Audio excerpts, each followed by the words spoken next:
आपकी ये शान शौकत देखकर लगता है कि जमाना अब भी नहीं बदला। जमाना हम बदलने भी नहीं देंगे केदारनाथ। हमारी पुश्तों से चली आई आन बान और शान को हम इतनी आसानी से टूटने नहीं देंगे। खैर, मनोरमा को हमने बड़े नाजुक से पाला है। वो अपने गुजरे हुए माँ बाप बिल्कुल भूल ही गई है। उसके माँ बाप अब हम ही हैं। हमारी एक ही तो भतीजी है। यूँ समझ लीजिए कि हम अपने दिल का टुकड़ा आपके घर में हैं। रमा और रुपेश की कुंडली तो मिल ही जाएगी। रमा अपनी पढ़ाई खत्म करके हिंदुस्तान आ जाए तो हम एक तरह से ये रिश्ता पक्का ही समझे। पक्का? अरे पक्का क्या समझो, मोहरी लग गई। आओ लाला आओ। भाई इनसे मिली हमारे धूम सरकार धूम। जब तक ये हमारे दर्शन नहीं कर लेते इनके गले से खाना नहीं उतरता। राजकुमार जी, हमारी बिटिया बड़ी सरल, बड़ी भोली, बिल्कुल गाय है गाय। इनमें जबान तक नहीं है, बिल्कुल गूंगी है गूंगी। लाला माफ करना सरकार, जुबान की स्लिप हो गई। अच्छा तो राजा साहब, हमें इजाजत दीजिए। शाम भी ढल चुकी है और हमें बहुत दूर भी जाना है। अच्छा केदारनाथ, इन्हें गाड़ी तक छोड़ा।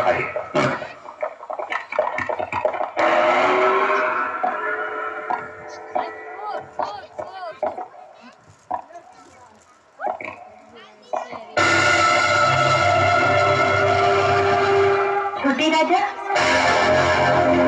दुर्गा। हाँ छोटे राजा, आपने बुलाया नहीं, इसलिए मुझे आना पड़ा। मैं और तुम्हें बुलाऊं? भूल गए? कहा था यही था ना? मैंने कहा और तुमने यकीन कर लिया। तो फिर भगवान के आगे वो फेरे, क्या वो दिखावा था?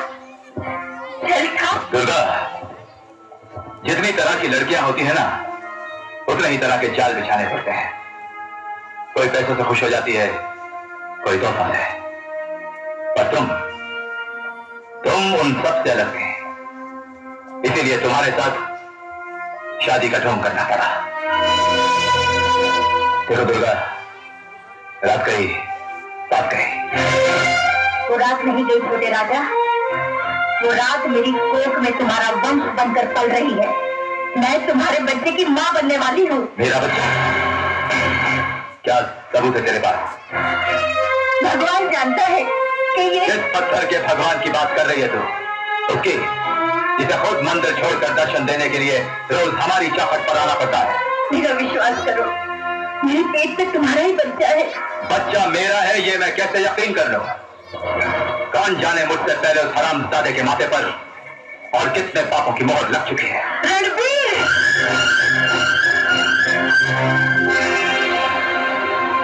क्या बात है?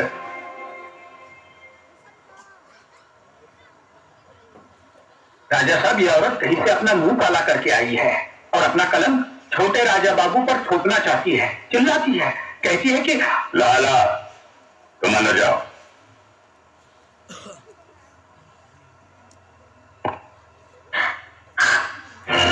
बड़े राजा, ये कलंक नहीं है, आप ही के खानदान का खून है, जो बेगुनाह अभी तक पैदा भी नहीं हुआ, उसे इतनी बड़ी सजा मत दीजिए। आप इंसाफ कीजिए बड़े राजा, आप इंसाफ कीजिए। तुम्हें इंसाफ मिलेगा, जरूर मिलेगा।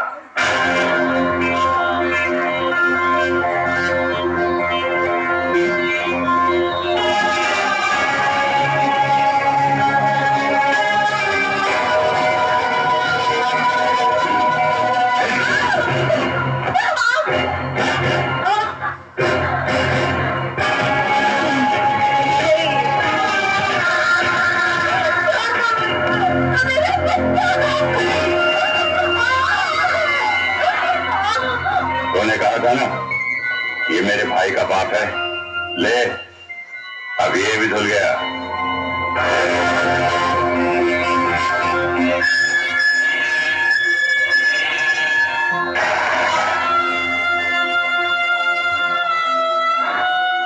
जालिमों, बहुत सदा है, बहुत जुल्म किया है मुझ पर। तुम शायद ये भूल गए जब गरीब की छाती फटती है, जिसमें से दर्द निकलता है, उसकी आग ऊपर वाले तक पहुंचती है और वो कहर बनकर तुम्हारी खोखली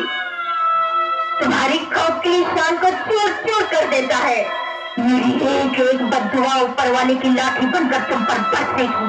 जिस तरह यह भागन आज तुम्हारे आगे गिड़गिड़ा रही है अपनी इज्जत के लिए, एक दिन तुम भी किसी गरीब के आगे गिड़गिड़ाओगे अपनी जिंदगी के लिए, मगर तुम्हें भीख नहीं मिलेगी, कभी नहीं मिलेगी।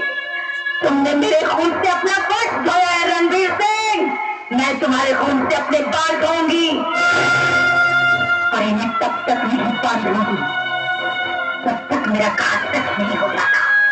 एक दिन एक झोपड़ी का चिराग तुम्हारे महल को आग लगा देगा और उस आग में तुम्हारा अहंकार चलकर राख हो जाएगा। बृजराज सिंह, ये मेरा श्राप है, ये मेरा श्राप है, ये मेरा श्राप है।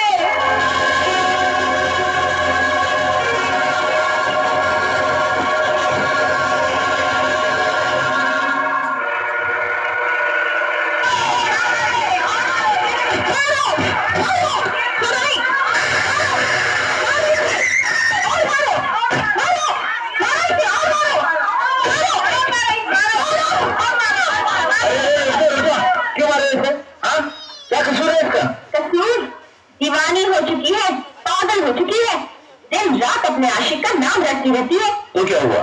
हम इसे गांव से बेदखल कर देना चाहते हैं। शर्म नहीं आती आप लोगों को? एक प्यार करने वाले को बेदखल कर देना चाहते हैं आप लोग? आप इसकी इतनी तरफदारी क्यों कर रहे हो अजय भैया? इसलिए कि इसने सिर्फ प्यार किया है, ये भी किसी को अपना दिल दे बैठी है, और प्यार करना पाप नहीं।